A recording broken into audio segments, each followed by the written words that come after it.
All right, this is The Jungle Book Part 2. And we ended off the last part by Bagheera talking to Baloo and saying, you know what, dude, you're going to have to take him to the man village. And Baloo says, well, why? And Bagheera says, because he trusts you. After a long night's sleep around the tree, morning time came. Early next morning, Baloo and Mowgli set out through the jungle. Mowgli was happily skipping along beside Baloo. Where are we going today? He asked. Baloo stammered. Finally, he blurted it out. I'm taking you to the man village. Mowgli's eyes filled with tears. But you said that I could stay with you, he sobbed.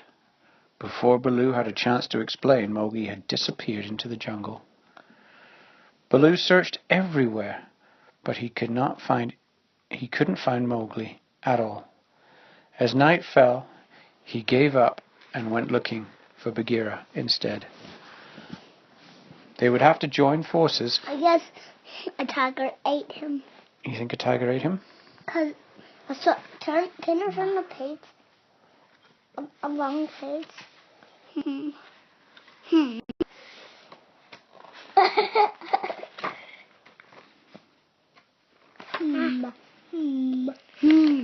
There's no tiger eating him yet.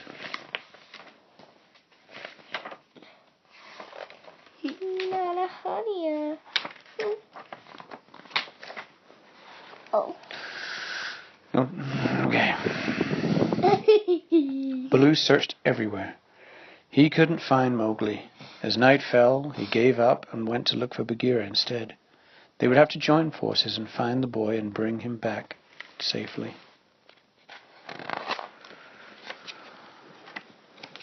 No, do it that way.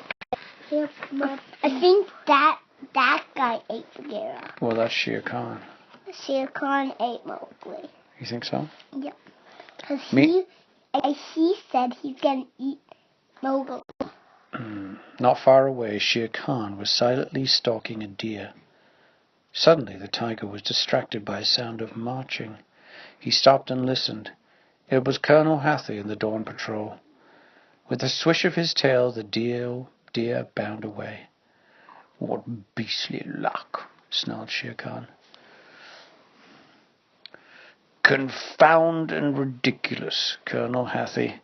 Nevertheless, Shere Khan didn't want any trouble with the elephants, so he crouched low in the bushes and watched. Suddenly, he saw Bagheera heading towards Colonel. Wait! Stop! Cried Bagheera. We need your help, Colonel Hathi. Mowgli the man cub is lost, and we have to find him before Shere Khan does. All right, said Colonel Hathi. I'll get my troops to start looking first thing in the morning.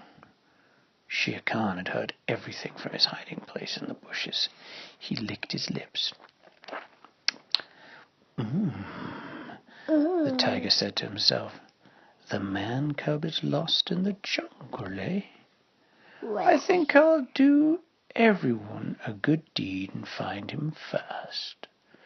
And he slunk away and began his search.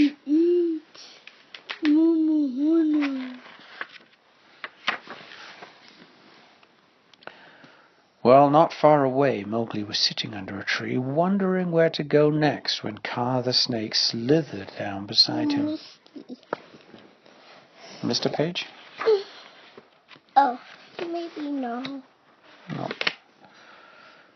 It's so nice to see you again, man cub, said Kaa, pulling Mowgli up into his branches with him. Put me down and leave me alone, said Mowgli. But I can help you stay in the jungle, said Kaa. Just look into my eyes and have a sleep first. He stared at Mowgli, hypnotizing him again with his gaze. Suddenly, Kaa felt a tug on his tail. He dropped down to find himself face to face with Shere Khan. "Well, hello," purred the tiger, taking a hold of the snake's neck. "I heard you talking to someone up there. It wouldn't be the lost man cub, would it, Kaa?" "No," gulped Kaa. "I was just talking to myself." "Really?" said Shere Khan. "Well, if you happen to see the man-cub, you will let me know, won't you?" Kaa sighed with relief as the tiger loosened his grip. While Kaa was talking to Shere Khan, Mowgli woke up and slipped away in a nearby clearing and made friends with some vultures. "Hello, lads. What do you want to do?" "I don't know. What do you want to do?" "Look here. It's a very sad Mowgli." "Leave me alone," said Mowgli. "Oh, well, that's no way to treat us. We want to be your friends." "I don't have any friends," said Mowgli. All at once Shere Khan appeared. "Run, kid, run!" the birds shouted as they flew off, but Mowgli didn't move. "I'm not afraid of you," said Mowgli. No one has ever stood up to Shere Khan like that before, and it made him very, very angry.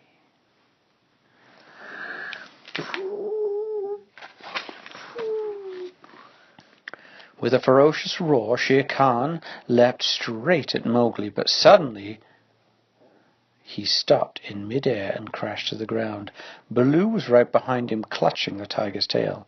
As Shere Khan spun around to attack Baloo, Mowgli grabbed a big stick and lunged at the tiger. Shere Khan roared in anger and charged at Mowgli again, dragging Baloo behind him.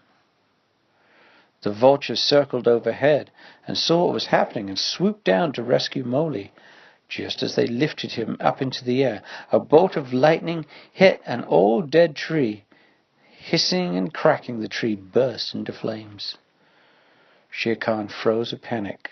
He was so afraid of fire, the only thing he was ever afraid of. Do you know why he was afraid of fire? Why? I think it said in the beginning of the book, didn't it? No. He lost his family from a big fire. As the vultures attacked Shere Khan from the air, Mowgli picked up a burning branch